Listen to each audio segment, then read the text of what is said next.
बिस्मिल्लाहिर्रहमानिर्रहीम, अस्सलाम वालेकुम and a very good morning. नई सुबह, नई उम्मीदें और बहुत सारे नए ख्वाबों के साथ जी उठा पाकिस्तान। मैं हूँ आपकी होस्ट सलामजद। उम्मीद करती हूँ, दुआ करती हूँ आप सब खैरियत से होंगे and a very happy Monday.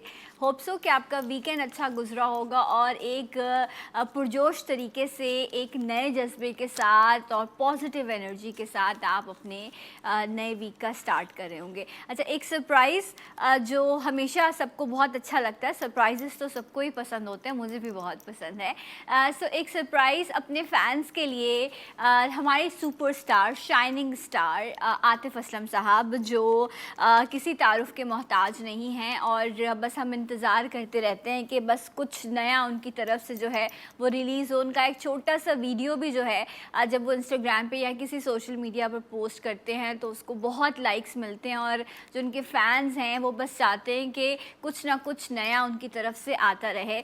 सो उनका एक वीडियो रिलीज़ किया गया अजनबी के नाम से और कल इसे रिलीज़ किया गया है और बेशुमार जो है इसे पजीराई मिल रही है, इसे बहुत पसंद किया जा रहा है। मैं और जितने फ़ैन्स हैं, जितने मेरे देखने वाले हैं, हम आतिफ़ असलम को इस पे मुबारकबाद भी पेश करेंगे और उनको गुड लक भी कहेंगे कि उन्होंने बहुत अच्छा काम किया है पाकिस्तान म्यूज़िक इंडस्ट्री को ना सिर्फ पाकिस्तान में बल्कि दुनिया भर में जो है वो एक अलग पहचान दी है, पाकिस्तान के सॉफ्ट इमेज को रिप्रेजेंट किया है। और जो उनकी स्टेज की लाइव परफॉर्मेंस है उसका तो वो तो एक अलग ही बात है ना, अलग ही मज़ा है। लेकिन इस कोरोना में हम बहुत मिस कर रहे हैं इन तमाम चीज़ों को। सो जनाब, ये जो वीडियो रिलीज़ हुआ है, ये जो मज़ेदार सा सॉन्ग है, इसमें माहिरा ख़ान भी मौजूद हैं। बेहतरीन जो है वो इसका वीडियो बनाया गया, कॉन्सेप्ट बड़ा डिफरेंट था। वो एक नॉर्मली एक जैसे वीडियोस हम देख रहे होते हैं, लेकिन इसमें जो है आपको थोड़ा डिफरेंट से विजुअल्स और एक बड़े अच्छे तरीके से जो है वो इसको डायरेक्ट किया गया है। और जब वीडियो की डायरेक्शन की बात हो और आतिफ़ असलम का सॉन्ग हो और माहिरा ख़ान उसमें मौजूद हों तो डायरेक्टर भी स्टार ना हो, ऐसे कैसे मुमकिन हो सकता है। तो एक ऐसे डायरेक्टर प्रोड्यूसर जिन्होंने बेशुमार हिट नंबर्स दिए हैं और इनके भी हम मुंतज़िर रहते हैं कि कब इनके न्यू प्रोजेक्ट्स आएंगे और हम उन्हें एंजॉय कर सकेंगे। So we have with us, thank you so much Asim Raza. अस्सलाम वालेकुम and a very good morning. बहुत बहुत शुक्रिया आपके वक्त का। आप कैसे हैं और ये बताइएगा कि ये जो आपने न्यू सॉन्ग रिलीज़ किया है अजनबी, जिसको आपने डायरेक्ट किया है, कैसे एक्सपीरियंस रहा माहिरा के साथ, आतिफ़ असलम के साथ काम करने का एंड कोई ऐसा मोमेंट जो इस वीडियो को शूट करते हुए हुआ हो जो आप हमसे शेयर करना चाहें? अस्सलाम वालेकुम जी, बहुत बहुत शुक्रिया आपकी इज़्ज़त अफ़ज़ाई का। अजनबी की वीडियो जब हमने शूट की है वो आज से 10 माह पुरानी बात है। ये वो टाइम था जब कोविड की कंडीशंस थोड़ी और भी ज़्यादा तकलीफ दे थी। सब परेशान भी थे और उसी वजह से गवर्नमेंट ने जी। बहुत सारी सी पाबंदियाँ भी लगाई हुई थी।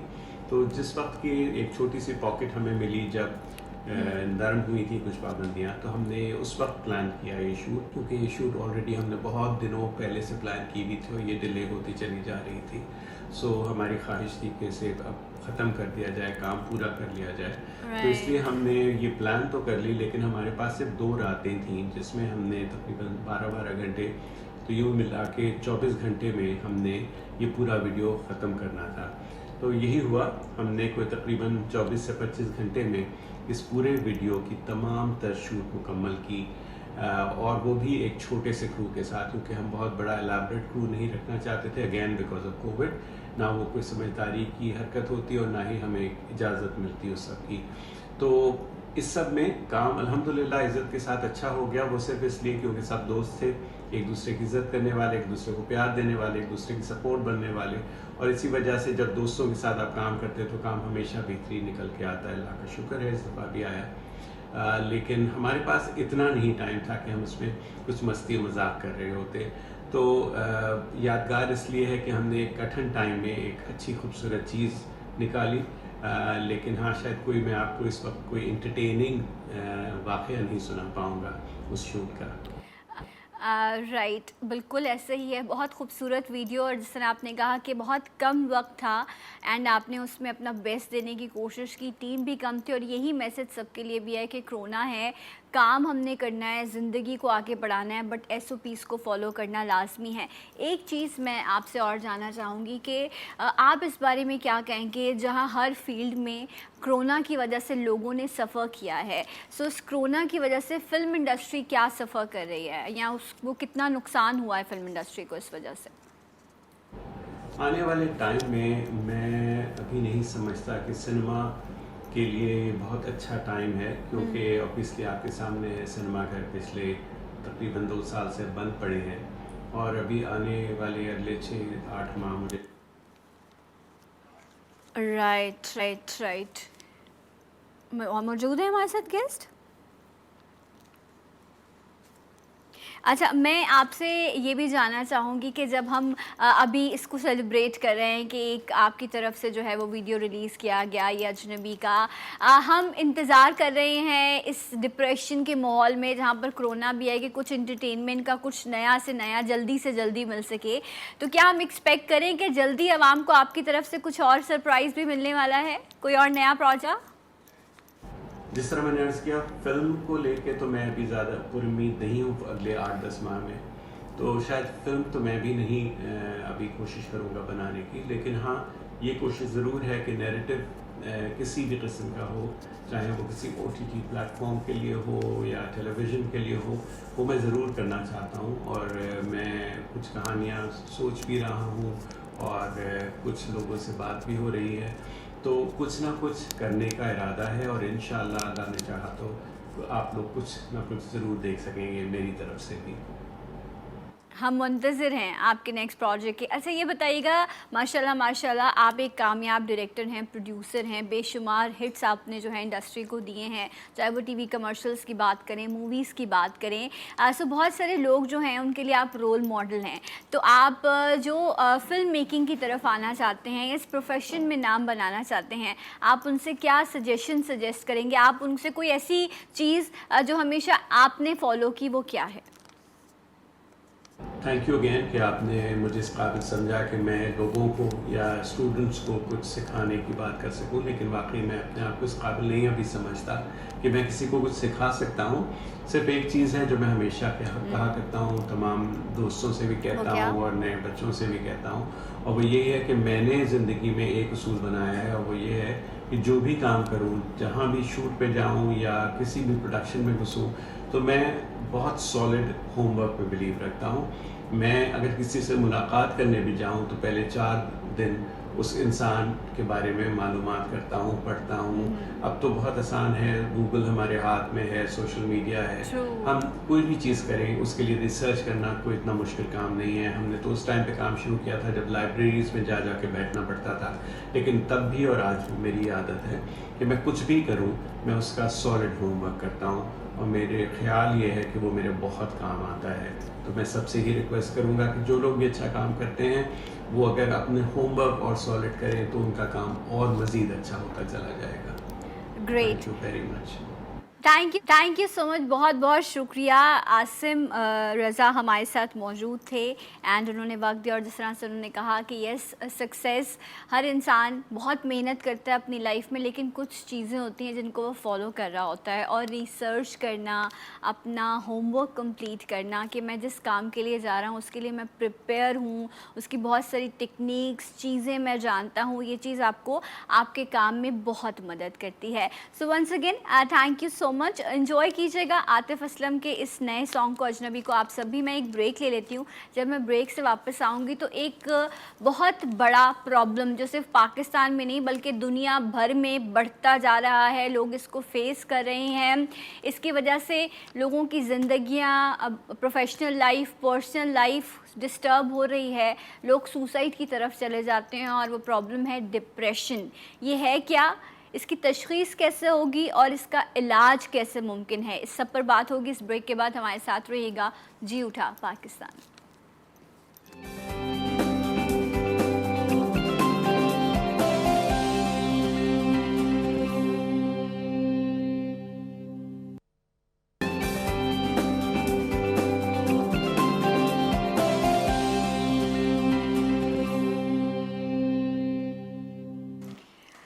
जी नाज़रीन, एक बार फिर से आप सबको खुश आमदीद कहते हैं, वेरी गुड मॉर्निंग। नाज़रीन, ज़िंदगी के साथ खुशी और गम का जो है वो तालमेल है, इन दोनों के बगैर लाइफ नामुकम्मल सी है। खुशी आती है, ज़रा हमें लगता है वक्त जल्दी गुजर गया, गम आता है लगता है थोड़ा लंबा सा पीरियड है, लेकिन लोग दुनिया से चले भी जाते हैं, उसके बाद भी कुछ टाइम बाद भूख भी लगने लगती है, नींद भी आने लगती है, क्योंकि ये कुदरत का निज़ाम है और एक इसी तरह से अल्लाह ताला ने इंसान की तख्लीक की है।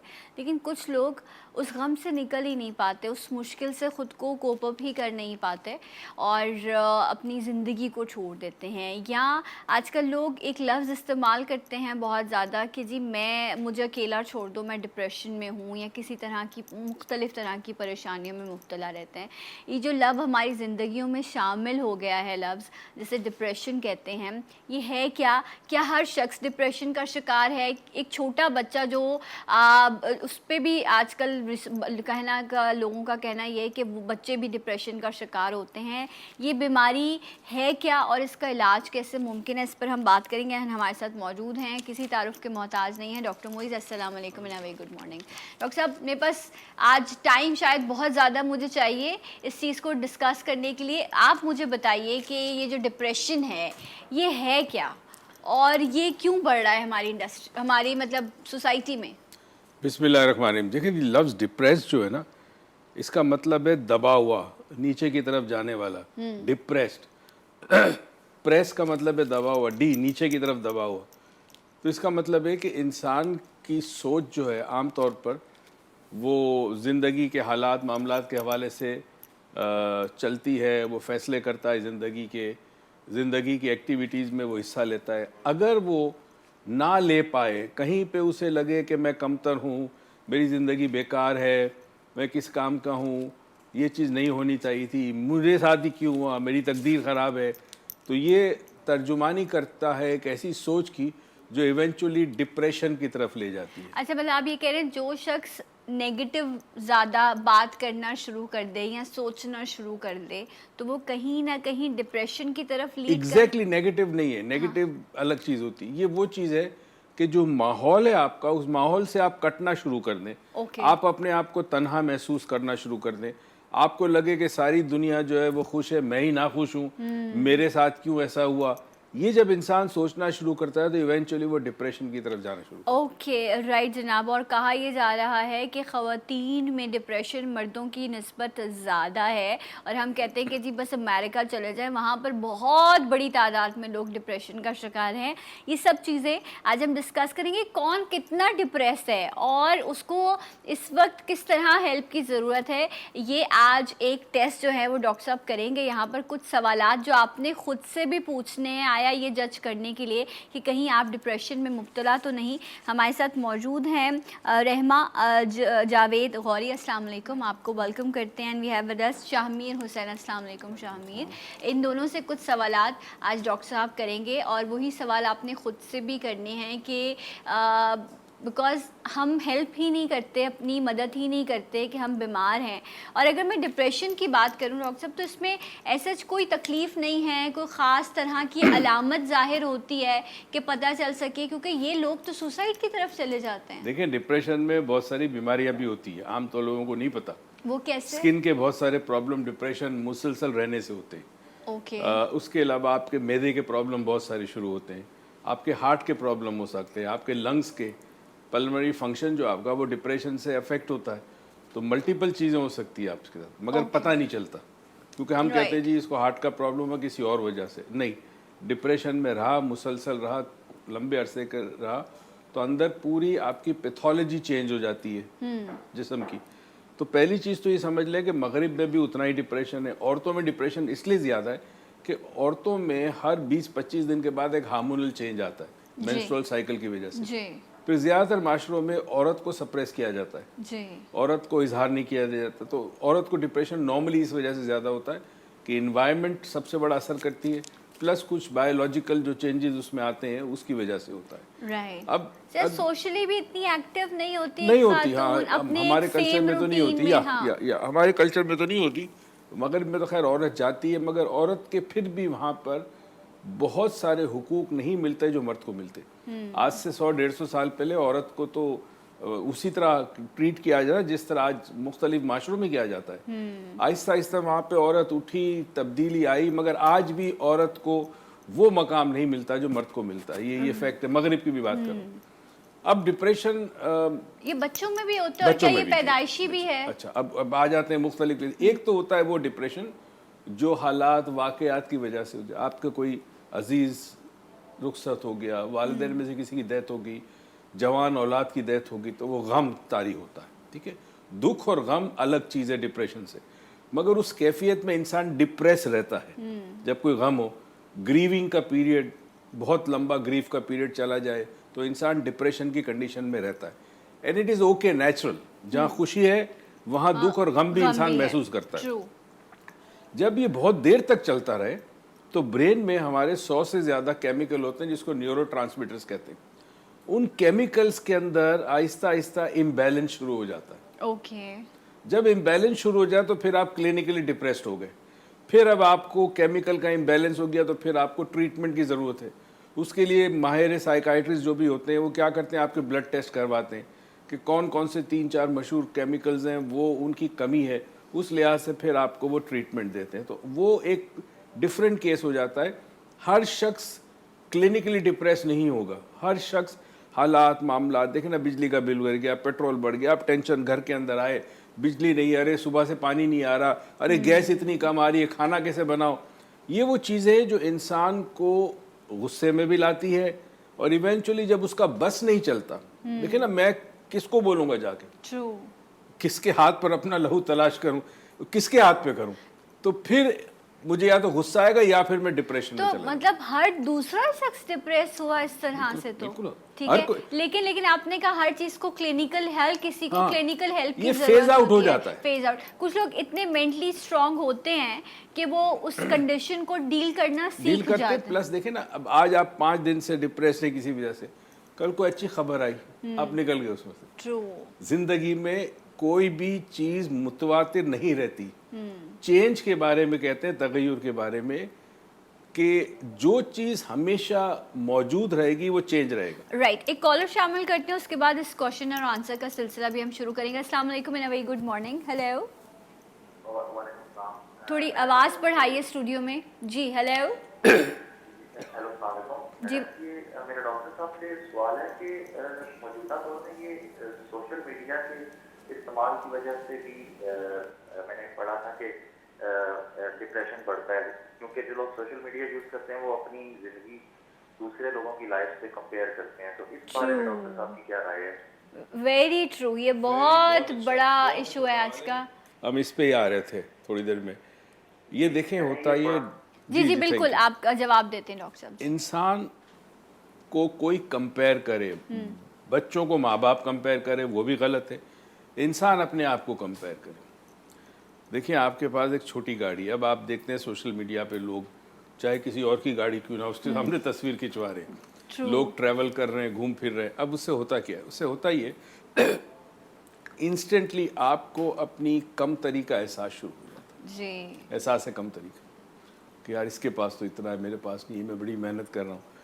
फिर आप देखते हैं लोग मज़े मज़े के खाने होते हैं, खा रहे हैं, या फ़ोटो है उससे भी आपको तकलीफ़ होती है, स्पेशली अगर आपके पास वो चीज़ अवेलेबल नहीं है। तो इंसान अपने आप को कमतर समझने लगता है और एहसास है कमतरी ही इंसान को डिप्रेशन की तरफ भी ले जाती है। तो यस, इन लोगों को समझ होनी चाहिए कि अगर आपको सोशल मीडिया पे पोस्ट लगाते तो उसमें ज़रूर ये चीज़ मेंशन करें कि भाई इस तरह की कोई चीज़ है कि लोगों को तकलीफ़ ना हो, या फिर सोशल मीडिया आप यूज़ करें अपने किसी मखसूस काम के लिए। हम जैसे for example social media use करते हैं हमारा पैगाम लोगों तक पहुंचाने के लिए, ठीक है। अब मेरी तो कोशिश, आप यकीन कीजिए, मेरी सोशल मीडिया पे कोई तस्वीर बिना किसी मकसद की नहीं होगी, बिला मकसद नहीं होगी। मतलब ये कि आप वो कह रहे हैं जो लोग बहुत ज़्यादा शो ऑफ करते हैं वो फिर लोगों को कहीं ना कहीं हर्ट कर रहे होते हैं, तो जो ये चीज़ जो है वो बिल्कुल गलत है।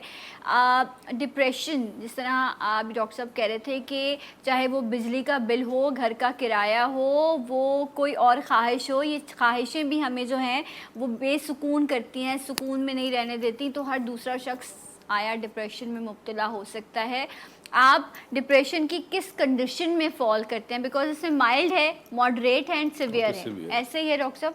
सो अब ये आज क्योंकि स्टूडेंट्स को भी एक अलग तरह का डिप्रेशन होता है और इनसे कुछ सवालात आप लोगों से डॉक्टर साहब करेंगे, ठीक है, और आपने उनके आंसर देने हैं और यही सवाल आपने खुद से भी करना है। बैठ जाएं आराम से, एक पेपर पेन लेके, सवाल जो डॉक्टर साहब करें वो आप सुनते रहें और उसका जवाब ढूंढते रहें, ताकि मैं और आप जान सकें कि हम किस हालत में हैं, या हमसे दूसरों को नुकसान ही ना हो जाए, क्योंकि डिप्रेशन का मरीज दूसरों के लिए भी नुकसानदेह होता है। जी पहली चीज़ है कि नौजवानों में डिप्रेशन की शरह बहुत बढ़ चुकी है, टीनेज स्पेशली टीनेजर्स में। और ये बच्चे जो एजुकेशन में जाते हैं, एजुकेशन के लिए जाते हैं, स्कूल से लेकर यूनिवर्सिटी तक शदीद किस्म के डिप्रेशन में मुब्तला। उसकी सबसे बड़ी वजह ये है कि कॉम्पिटिटिव वर्ल्ड है बहुत ज़्यादा। आपको पता चला जी इम्तिहान में मैंने ये मकाम तक पहुंचना है, मैंने ये यूनिवर्सिटी में दाखिल होना है, तो यार उसके लिए तो इतने मार्क्स चाहिए मुझे, तो अब मैं क्या करूँ अगर नहीं मिलेंगे। तो अब वो जो एक्स्ट्रा एफर्ट करता है और फिर रिजल्ट नहीं मिलता, वो भी डिप्रेशन का रीज़न है। तो मैं कुछ सवाल पूछता हूँ। जी जी। दोस्तों पहले ये बताएं कि आप दोनों सिंगल है, राइट? मैरिड तो नहीं है? मैरिड का डिप्रेशन कुछ और होता है, इसलिए मैं हटा दूँ उसको। अच्छा, कोई मखसूस रंग जिसको देखकर आप पर कोई कैफियत तारी हो, उदासी की या खुशी की? नहीं, रंग तो ऐसा सच कोई नहीं है कि जिसको देख के। रेड कलर है जिससे उदासी की जो नहीं है कैफियत आ रही है। रेड से आपको उदासी? अच्छा, चेहरे से भी बहुत पता चलता है। ये आगे जाके अगर ये अपना ख्याल नहीं रखेंगे, ये डिप्रेशन में मुब्तला होंगे। अच्छा, तो शामिर आप कह रहे हैं कि आगे डिप्रेशन। शामिर जिंदगी में डिसअपॉइंटमेंट है। डिसअपॉइंटमेंट तो मिलता है ना। मैं यहाँ से नीचे उतरा, पता लगा गाड़ी पंचर है। अब मैं परेशान, अल्लाह अकबर, मुझे कहीं जाना था, गाड़ी पंचर है। मेरे पास एक गाड़ी मैंने ली है कुछ अरसे पहले, तो हाइब्रिड है, ठीक है। तो अब पता चला जी उसकी बैटरी जो है वो वीक हो गई है। अच्छा, बैटरी कितने की? 3.5 लाख की। इसीलिए मैंने नहीं ली। मैंने कहा मुझे 3.5 लाख की बैटरी अटैक आ जाएगा। वो मैं हैरान हो गया। मैंने कहा ये 3.5 लाख की बैटरी किसको कहते हैं भाई? क्या हाइब्रिड का सिस्टम निकाला जा सकता है? पेट्रोल पे तो गाड़ी चलती है। अब पता नहीं वो सिस्टम निकल सकता है कि नहीं। बता रहे कि एक शॉकिंग है ना आपके लिए। शॉकिंग है, बिल्कुल। ये इतना अच्छा, बड़ा खर्चा। तो एक तो ये कि रंग आपको मुतासिर करता है, रेड। अच्छा, दूसरी चीज मुझे बताइए कि कभी सूरज गुरूब होते देखा है आपने? जी। बीच पे कभी गए हो तो सूरज जब गुरूब होता है तो ऑरेंज कलर होता है और फिर पानी नजर आता है, उस वक्त कोई कैफियत तारी होती है आप पर? थोड़ी सी, मतलब थोड़ी सी चिल्स के, एक रात के वक्त करीब आ रहा है और एक थोड़ा सा सन इस टाइप को देख लो। ओके, तो क्या क्या सोच आती है? उदासी आती है, हल्की सी? डिपेंड करता है मूड पर। कभी उदासी भी, जैसे रात में आपके पास अगर कुछ ऐसी आप सोचते हैं अगले दिन के लिए, आपके एक एक्सट्रैक्टेड होते हैं आपके कोई अगली चीज़ है, तो वो उस हिसाब से, वरना तो नॉर्मली। आपका दोस्त? सुकून मिलता है जब ठीक है। सनसेट। अच्छा, सूरज डूबते हुए देखकर आपको सुकून मिलता है। Okay, right. अच्छा, इस खातून में क्वालिटी आगे का सोचती है। ओके। जो शख्स आगे का सोचता है वो डिप्रेशन में आमतौर पर मुब्तला नहीं होगा। अच्छा, वक्ती तौर पर। डॉक्टर साहब ब्रेक ले लूं? हाँ, काफी ले देर ले। से कहा जा रहा है, फिर हम जो है इसको कंटिन्यू करेंगे। और जो लोग मैरिड हैं वो भी परेशान ना हो, उनका डिप्रेशन भी हम समझते हैं, उनके सवालात भी डॉक्टर साहब पूछेंगे राइट आफ्टर दिस ब्रेक। हमारे साथ रहेगा जी उठा पाकिस्तान।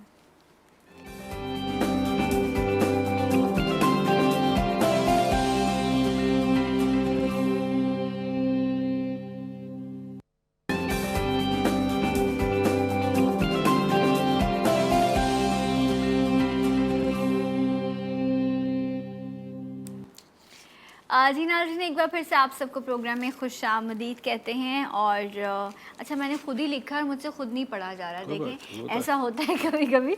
राइट, सो हमारे साथ डॉक्टर मुइज़ मौजूद हैं, शाहमीर हुसैन हैं एंड रहमा जावेद गौरी हमारे साथ मौजूद है। मैं भी डॉक्टर साहब को ये बता रही थी कि कल से जो है वो शदीद माइग्रेन था और मेडिसिन और ये सारी चीज़ें।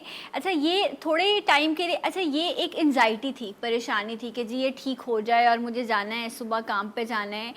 बट डॉक्टर साहब, मैंने एक चीज़ देखी है कि जो चीज़ आपकी प्रायोरिटी होती है ना, या जिस चीज़ से आप मोहब्बत करते हो, जब आप वहाँ आते हो या वहाँ पहुँचते हो, जिन लोगों से आप मोहब्बत करते हो, जब आप उनके लिए करते हो, तो आप हर जंग में आगे बढ़ जाते हो। वो तो है नहीं, चाहे वो डिप्रेशन ही क्यों ना हो। तो यही वो चीज़ है जो इंसान को डिप्रेशन से निकालती हुई है। वैसे बाय द वे दुनिया में इस वक्त तक माइग्रेन का इलाज दरियाफ्त नहीं हुआ। मेडिसिन है जो दवा देती है, एक प्रोग्राम है जो अमेरिका में डेवलप होता है, सिल्वा मेथड कहते हैं उसको। सिल्वा मेथड 100% माइग्रेन का इलाज है, 100%। Really? 100% गारंटीड उसको इलाज गूगल है। करके मिल जाएगा। गूगल करें, उसकी खरीदे वीडियो और सिल्वा कुछ दिन तक मेथड। सिल्वा मेथड उसको सीखना पड़ता है आपको। ठीक है। और फिर आप पहली दफ़ा जब अटैक होता है तो आप एक ख़ास कैफियत में जाकर उस अटैक को रोकते हैं, फिर आप आँखें खोलते हैं, फिर 5 मिनट बाद वापस उस कैफियत में जाते हैं, दूसरी ज़रब लगाते हैं, उस वक्त वो रुक जाता है। फिर जब कभी हो एक दफ़ा 1 मिनट के अंदर वो रुक जाएगा और इवेंचुअली 3-4 महीने बाद हमेशा के लिए आपका ख़त्म माइग्रेन। राइट, तो आप इसको ज़रूर सर्च कीजिएगा। आज हम डिप्रेशन पे बात कर रहे हैं। अच्छा, शाहमीन और रामा को ब्रेक में भी डॉक्टर साहब जो हैं वो कुछ सजेशंस दे रहे थे, तो कुछ क्वेश्चंस तो आपने इनसे पूछे। हाँ, मैंने पूछे। कुछ अब मैं और चीज़ एक क्या- इम्पॉर्टेंट चीज़ पूछना जी। चाहता हूँ। एक पार्क में एक आदमी बैठा था 60 साल की उम्र का, तो मुझ जैसा एक शख्स उसके पास गया, उसको देखकर कहा क्या एज है तुम्हारी? उसने कहा 60 साल। कुछ देर के बाद उसका एक दोस्त आया जो कि 60 साल का था, उसके साथ बैठ गया। इसने उससे पूछा क्या उम्र है? उसने कहा 60 साल। उसके नहीं, अब तुम दोनों 30-30 साल के हो। 60 साल के दो बंदे बैठे, वो 30 साल के इसलिए हुए कि आपकी एक कंपनी हो गई। डिप्रेशन होने की सबसे बड़ी वजह एक ये भी है कि सोशल इंटरेक्शन नहीं है। घरों में झगड़े, भाई के साथ बातचीत नहीं है, फूफो के साथ बातचीत नहीं है, उसके झगड़ा है। इंसान जितना दूसरे इंसान के साथ बैठेगा, मिलेगा, वक्त गुजारेगा, उतना चांसेस है कि उसको डिप्रेशन नहीं होगा। तो जो लोग अगर फॉर एग्जांपल आप में एक हैबिट है एंटी सोशल, राइट, तो अब चांसेस है कि आप डिप्रेशन की तरफ जाओगे। सोशली आपको, अगर आपके दोस्त यार हैं, गपशप होती है, फ़ोन पे बातें होती है, शामिल मिलते आपके हो। दोस्त हैं? है सर? हैं ज़्यादा दोस्त हैं? नहीं, अच्छे थोड़ा- वाले दोस्त हैं या बस अच्छे वाले मुख्तसर से दोस्त हैं। अच्छे वाले मुख्तसर से दोस्त हैं? वो एक भी हो तो बहुत कीमती होता है। आपने तो कहा फिर भी गिन सकते हैं। आप बताइए। और रामा? मेरे बहुत सारे दोस्त हैं, मैं बहुत सोशल हूँ, काफ़ी ज़्यादा सोशल। अच्छा, तो दोस्त आके, अच्छा कुछ दोस्त ऐसे होते हैं, जिस तरह अब रामा से मैं पूछती हूँ, वो आके आपसे डिस्कस करते हैं अपने प्रॉब्लम्स और आपसे सोल्यूशन लेते हैं, या आपके पास कोई ऐसा दोस्त है जिसको आप जाकर बताते हो कि बस यहाँ जाके मैंने सब कुछ जो है वो कह देना है और यहाँ से मुझे अच्छी बात मिलेगी? बिल्कुल ऐसे भी हैं जो मुझसे भी काफ़ी डिस्कस करते हैं कि क्या सॉल्यूशंस हैं, फिर मैं उनको अपने पर्सपेक्टिव से सॉल्यूशन देती हूँ कि क्या हो सकता है। और मेरे भी कुछ फ्रेंड्स हैं जिनसे मैं डिस्कस करती हूँ अपनी लाइफ प्रॉब्लम्स के, मुझे अच्छे सॉल्यूशंस मिलें। और उस मोमेंट के बाद क्या फीलिंग आती है? बहुत अच्छा महसूस होता है। आपको लगता है कि आपका सारा मतलब वो जो गुबार गुबार है ना हाँ। अंदर का, वो निकल गया है। हाँ। और फिर अच्छे दोस्तों तो आपको अच्छे सजेशंस भी देते हैं जो आपकी लाइफ के लिए हैक्स बन जाते हैं। राइट, मतलब वही वाली बात है ना, आपने गेट के बाहर लिखा हुआ है डू नॉट डिस्टर्ब और आपके दोस्त गेट खोल के अंदर आ जाएं, बोले मुझे पढ़ा नहीं जाता, ये बताओ तुम्हें क्या हुआ है। ऐसे लोग इज इम्पोर्टेंट है ना। आपने कुछ दोस्त बनाने होंगे। आप थोड़े से एक्टिव नहीं हो सोशली। आपके चेहरे को, फीचर को मैं स्टडी करके, जाहिर है हमारी महारत है इसके अंदर है, तो आप दोस्त बनाओ, ठीक है, बहुत इंपॉर्टेंट है।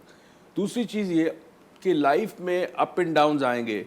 अगर आपका मिसाल के तौर पे हो जाए नुकसान पैसों का, और अब आपके पास पैसे नहीं है, तो आपको क्या फील होगा? क्या फील करोगे? थोड़ा टेंशन, स्ट्रेस में जो नहीं है, जब पैसों का नुकसान हो गया और थोड़ा आप बताओ रामा। ऑब्वियसली होगा, ठीक है। कितनी देर तक रहेगा ये? जब तक कोई सॉल्यूशन नहीं मिलता, जब तक कोई हल नहीं मिलता उसका, यही, जब तक कोई हल नहीं मिलता। सपोज हल नहीं मिल रहा, क्या होगा फिर? उसमें फिर यही है कि डिप्रेशन में बंदा मुस्तकिल या कोशिश करता रहेगा। वही डिप्रेशन में इंसान थोड़ी देर के लिए चला जाएगा, फिर उसके बाद ढूंढेगा कि किस तरीके से उस चीज़ से निकल सकता है। ठीक है। अब ये फ़र्क होता है कि इंसान किसी मुश्किल में हो और वो हार मान ले, तो वो फिर डिप्रेशन में चला गया, ठीक है। एक बहुत बड़ी इंटरेस्टिंग चीज़ हमारे रिलीजन ने हमको दी है, मायूसी कुफर है। जी, इसके पीछे कॉन्सेप्ट देखें अल्लाह का, कि किसी हाल में इंसान रब की रहमत से मायूस ना हो। मायूसी डिप्रेशन की तरफ ले जाती है आपको, और ये वो डिप्रेशन होता है जिसमें इंसान खुदकुशी करता है। आने वाला कल अगर आपको नजर ना आए, आने वाला कल नजर ना आए, यानी सोच में आपके नजर ना आए, तो चांसेस है कि आप खतरनाक हद तक डिप्रेस्ड हैं। अच्छा, उन लोगों के बारे में आपका क्या कहना है, वो कपल्स, वो दो लोग जो कई सालों से एक साथ रह रहे हैं, ठीक है, लेकिन उनके बीच जो ताल्लुक होना चाहिए वो ताल्लुक नहीं है, बट बिकॉज सो कॉल्ड उनका स्टेटस सिंबल इतना स्ट्रॉन्ग है कि वो दुनिया को ये बताना चाहते हैं कि जी हम तो बड़े अच्छे और खुश लोग हैं। ऐसे लोगों का मेंटल स्टेटस क्या होता है? वो किस तरह से अपने रिश्तों को बचा सकते हैं? क्योंकि वो तो एक दूसरे से, ईगो भी तो बहुत ज़्यादा है ना। क्या ईगो भी डिप्रेशन में ले जाती है इंसान को? ईगो डिप्रेशन में नहीं ले जाती, नॉर्मली नहीं ले जाती। ईगो तो किसी और को डिप्रेस करती है, जुल्म करते हैं ईगो वाले लोग, तो आपकी ज्यादती करते नहीं, हैं ईगो वाला शख्स माफी नहीं मांग हाँ, सकता, माफी नहीं वो मांगेगा, बात नहीं वो- करना हाँ। चाहता। मगर वो डिप्रेशन में चांसेस उसके कम है। जो बात आपने की ना, देखें अगर एक रिश्ता निभाना ज़रूरी है, जैसे मियाँ बीवी का रिश्ता हो, तो आप उसे कबूल कर लें कि मैंने ये रिश्ता निभाना है। इंसान एक्सेप्ट नहीं करता चीज़ों को जो करना चाहिए उसे। बड़ा सिंपल है जी, अगर एक रिश्ते में नहीं रहना, निकल जाओ। जब रहना है तो फिर उस रिश्ते को निभाना सीखो। उस निभाने में ऊंच नीच होगी, ठीक है। हमारे पास 90% मेरे पास जो केसेस आते हैं वो ख़वातीन के आते हैं। ओके। मार, फिजिकल अब्यूज़, वर्बल अब्यूज़, घर के अंदर सास का, सारी सास नहीं मगर सास करती है, शौहर मोबाइल पे लगा हुआ है, दूसरी शादी करने का सोच रहा है। अब वो औरत जिसने ज़िंदगी के 15-20 साल दिए, औलाद भी पैदा की, अब एकदम से वो सोचती है मैं कहाँ पे दूसरी शादी करेगा और मुझे ये कहेगा घर छोड़ के चली जाओ अपनी माँ के घर पे, या तो मैं किसी घर में रखता हूँ। तो वो औरत कहाँ जाएगी फिर? मतलब उसका तो सब कुछ छिन गया ना। ये डिप्रेशन की रीज़न एक ये भी बहुत बड़ी है। राइट। आप देखें डाइवोर्स का रेट पाकिस्तान में हद से ज़्यादा बढ़ जी। गया पिछले 5 सालों में, एक शदीद। इसकी वजह ये कि इंसान में अब सब्र और बर्दाश्त ख़त्म हो गया। ये रोडों पे भी नज़र आएगा, रिश्तों में भी नज़र आएगा। तो जब इंसान सब्र करता है तो डिप्रेशन नहीं होता। ट्रू। सब्र एक बहुत बड़ी क्वालिटी है इंसान बहुत के बड़ी क्वालिटी है। वक्त बिल्कुल हमारे पास ख़त्म हो गया। Thank you so much doctor साहब, आप दोनों का भी बहुत शुक्रिया। हमेशा बड़ों ने ये सिखाया और इससे बड़ी मदद भी मिली कि जितना हो सके दरगुजर करो, और जिनके साथ रहते हो उनसे जब आप ये उम्मीद करते हैं कि वो आपके लिए गलत नहीं कर सकते, तो फिर उनसे झगड़ा और उनसे लड़ाई कैसी। दरगुजर कीजिए, माफ़ कीजिए, और अल्लाह की जो तकसीम है कि वो वहाँ है और मैं यहाँ हूँ, इस पर राज़ी रहिए। ज़िंदगी अच्छी गुजरेगी इंशाल्लाह। अगले प्रोग्राम में होगी आपसे मुलाकात। तब तक के लिए अल्लाह हाफ़िज़। जाते जाते एक आवाज़ और एक नारा, पाकिस्तान जिंदाबाद।